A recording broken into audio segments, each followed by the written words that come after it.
Shwmae sydd â chi, dwi'n gobeithio ydych chi'n ansaf gan iach. Diolch yn fawr am eich ymuno mi yn y fideo hwn.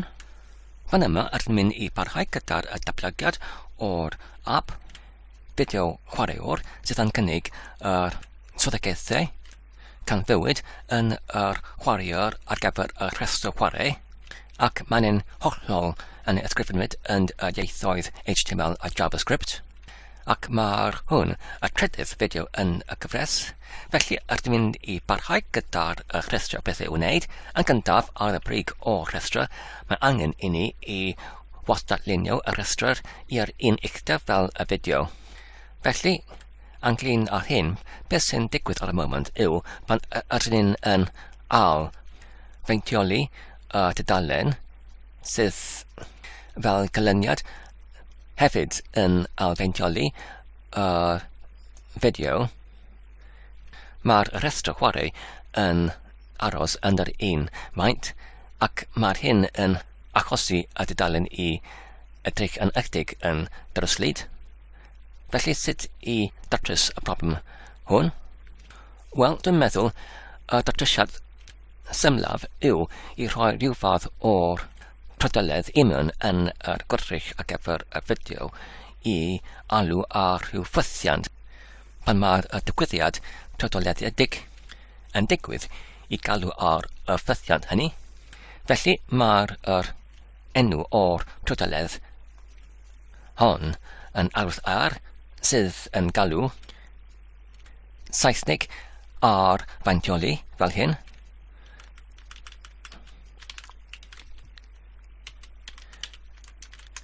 Nawr, union yn y prydeledd hon, ydyn ni'n gallu mewn osod yr enw o'r ffythiant fel hyn. A dyna fe ar y llinell 36. Nawr ar y gwelod o'r tudalen yn yr adran ar gyfer y sgript neu iaith JavaScript ydyn ni'n gallu creu y ffythiant fel hyn.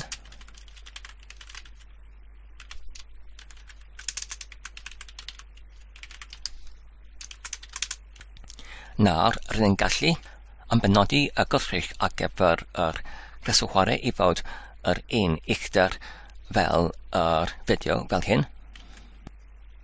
Felly yn gyntaf, mewn yn y tag ar gyfer yr Saesnig corff, dwi'n wedi mewn ysod yr prydeledd digwyddiadedig gyda'r enw Saesnig ar ail faintioli, ac mae'r hyn pan mae'n ein digwydd yn galw ar yr ffythiant ail faintioli, ac dwi'n mewn ysod y prydeledd hon mewn yn y tag y Saesnig corff yn ytrach na'r tag ar gyfer yr Saesnig fideo, oherwydd pan ydyn yn ailfaintioli y tudalen neu y porwr, ydyn ddim yn uniongyrchol yn ailfaintioli yr fideo hunain ond y tudalen, felly mae'r hyn yn perthnasol i'r corff yn ytrach na'r i'r fideo.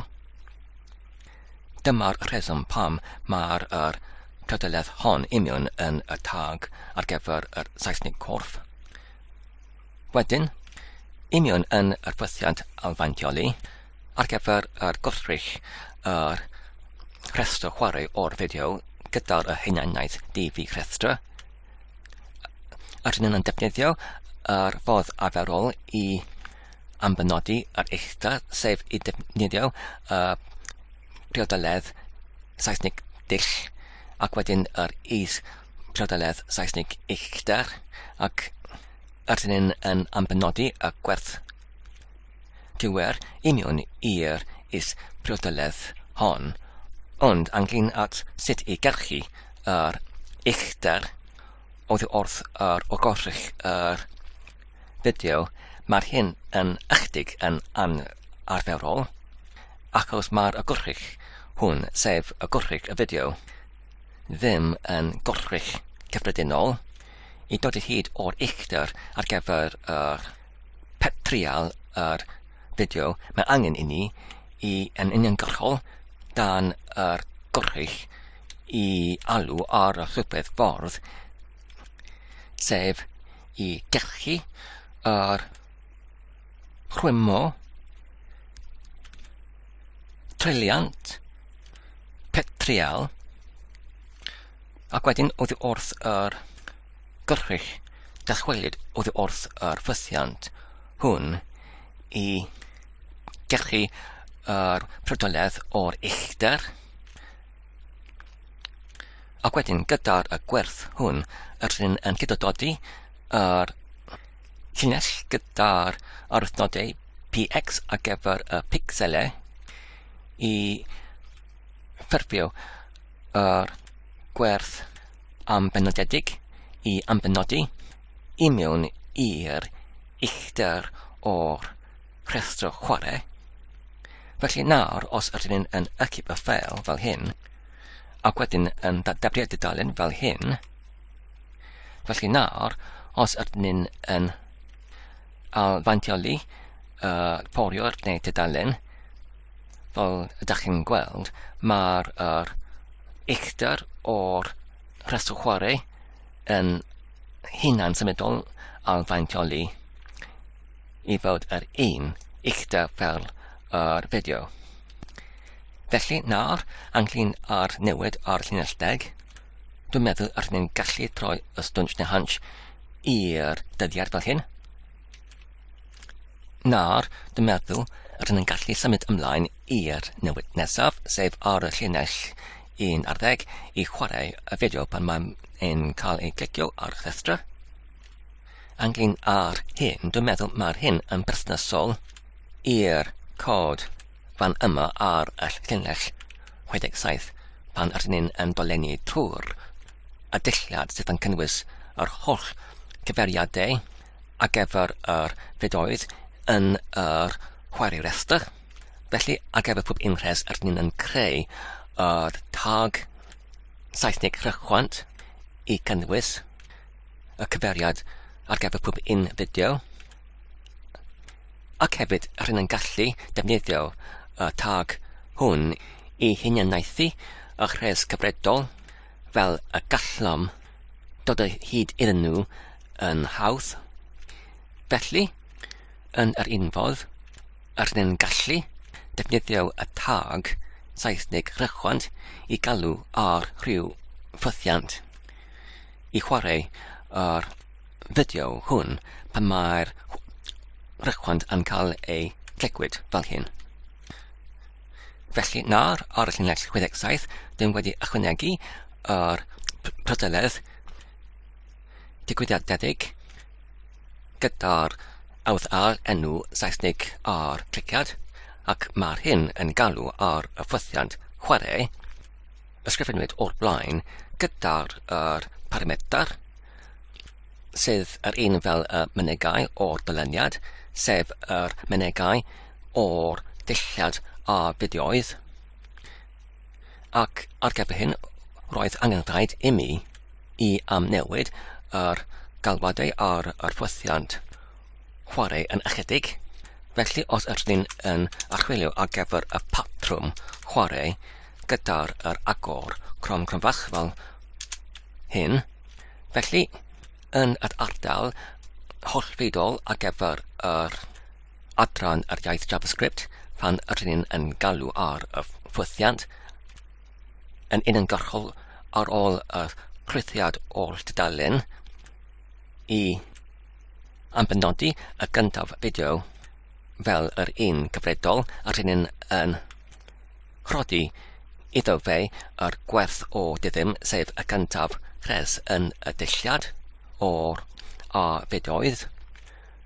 Nawr, os ydyn pwyso ar y botwm N I forlleio i'r patrwm nesaf, a dyna ni ydyn imiwn yn y dyluniad I adeiladu yr cymwysiad ar gyfer y rhestr chwarae ac pan ydyn yn clicio arno fe mae'r hyn yn galw yr ffythiad chwarae gyda'r mynegau o'r rhes cyfredol ac nawr yn y trydydd achos imiwn yn y ffythiant amdrinwr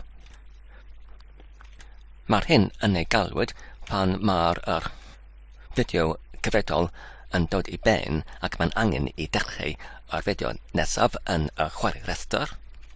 Felly ydyn yn cynyddu yr hollfeidol amrywolyn mynegau gyda'r 1 ac wedyn ydyn yn galw y ffythiad chwarae gyda'r gwerth newydd yn yr amwylyn elmenegau. Ac wedyn, yn y pedwerydd achos, mae gyda ni y datganiad o'r ffwthiant chwarae gyda'r parametr rhoddwyd union yno fe gyda'r enw P mynegau. Ac wedyn os ydyn ni'n pwyso ar y botwm N unwaith eto, a dyma'r achosion i gyd ar gyfer yr galwadau neu datganiad o'r ffwthiant chwarae. Felly, i mewn yn y ffwthiant hwn, dwi'n wedi ychwanegu dwy llinell ar y llinell 84 ac 85. Yn gyntaf, ydyn ni'n yn diweddaru yr holl fidol amwylyn elmenegau i fod yr un fel y parametr P mynegau, ac wedyn, ydyn ni'n ambenodi y tarddiad ar gyfer y fideo i fod yr chres oddi wrth y dillad fideoedd ar yr mynegau cyfredol, ac mae'r hyn y peth sydd yn uniongyrchol yn newid yr fideo oddi wrth un chres yn y dillad i un arall. Felly, oherwydd mae'r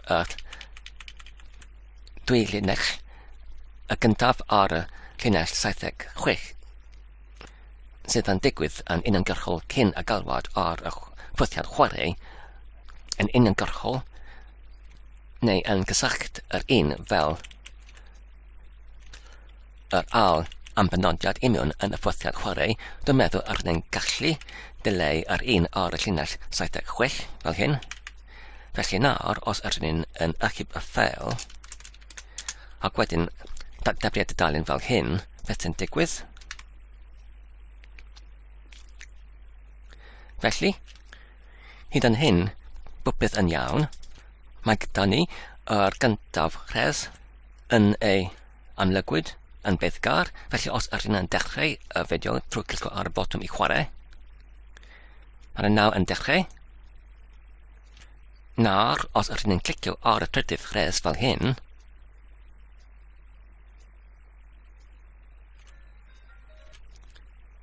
mae'r hyn yn chwarae yr fideo gywir. Felly, os ydyn ni'n symud i'r diwedd o'r fideo fan yma, ac mae'n symud i'r fideo nesaf, felly nawr os ydyn ni'n clicio ar y diwedd o'r olaf fideo fel hyn,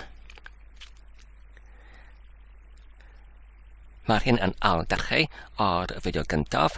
Felly nawr os ydyn ni'n clicio ar ail fideo fel hyn,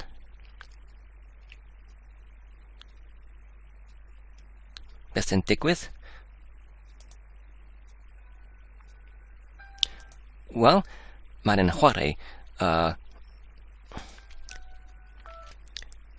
fideo gywir.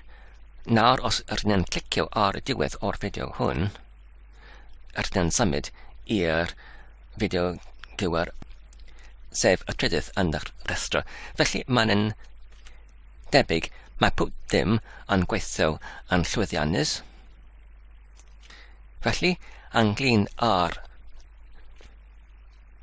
newidiad ar y llinell 11, dwi'n meddwl ydyn ni'n gallu troi y stwnc neu hunch i'r dyddiad fel hyn. Nawr, os ydyn ni'n symud ymlaen i'r newidiad nesaf, mae'n angen i ni i ardangos y llan manylion o'r fideo cyfredol islaw y fideo ar rhestr. Felly, ar gyfer hyn, mae'n angen i creu rhyw fath o'r tag newydd, Saesnig rhaniad, islaw y ddau ohonynt, sef y fideo ar rhestr. A dyma fe ar y llinell 52. Nawr, union yn y ffwthiant chwarae, mae'n ydyn yn ambenodi y tarddiad o'r fideo i fod yr un yn yr rhes cyfredol yn y dillad a fideoedd. Dwi'n meddwl ydyn ni'n gallu mewn ysod yr un data union yn y rhaniad hwn fel hyn. Nawr, ar llinell 88, ydyn ni'n ambenodi y tarddiad oddi wrth y gorrych yr fideo union i'r Saesnig mewnol HTML yn yr tag Saesnig rhaniad gyda'r hunaniaeth DB manylion. Felly nawr, os ydyn yn hybu ffel ac yn datblygu y dudalen fel hyn, a dyma'r manylion o'r fideo gyfredol.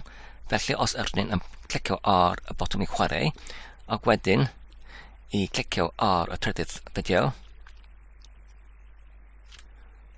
ac wedyn y pedwerydd, ac wedyn os ydyn yn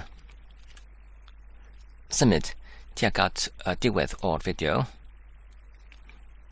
ac os ydyn yn astudio y manylion, mae'r hyn yn cael ei diweddarwyd yn llwyddannus yn gywir.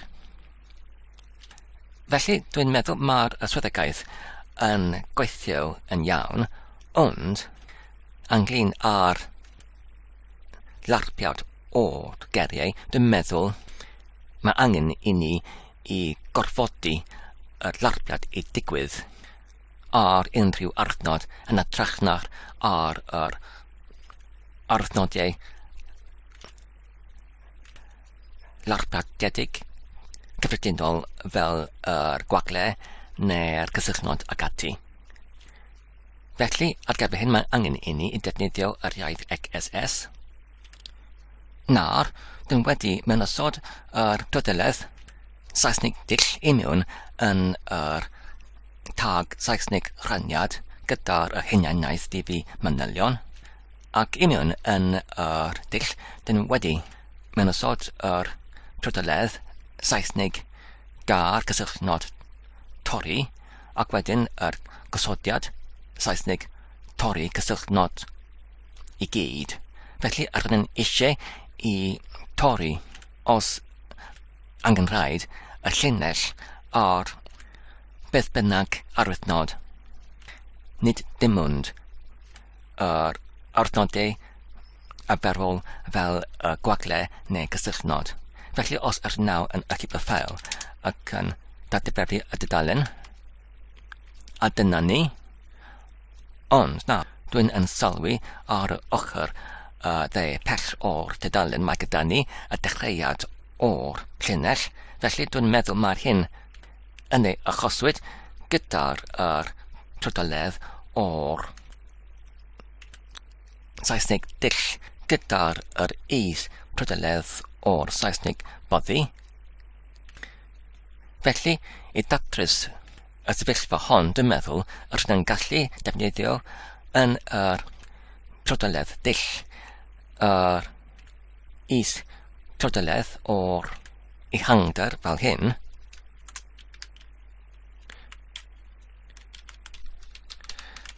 ac yn ei penodwyd i rhywbeth yn eang fel 95 y cant o'r ehangder o'r dudalen. Felly nawr, os ydyn yn hybu ffel ac yn datblygu y dudalen, a dyna ni, nawr mae'r llinell ar gyfer y manylion o'r fideo cyfredol yn arddangos yn uniongyrchol ar yr ochr chwith o'r dudalen fel hyn.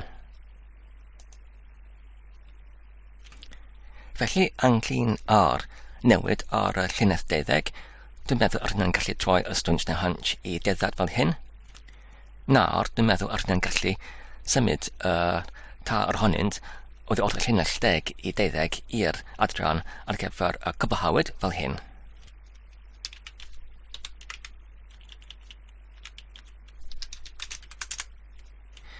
Felly, ar y pwynt hwn, dwi'n meddwl mae'r fideo hwn yn eisoes yn digon hir. Felly, ydym mynd i parhau yn y fideo nesaf. Diolch yn fawr am eich gwylio am y fideo hwn. Dwi'n gobeithio ydych chi'n wedi mwynhau ac yn darllen yn defnyddiol. Tan y tro nesaf, cadwch saff ac yn iach, a hwyl.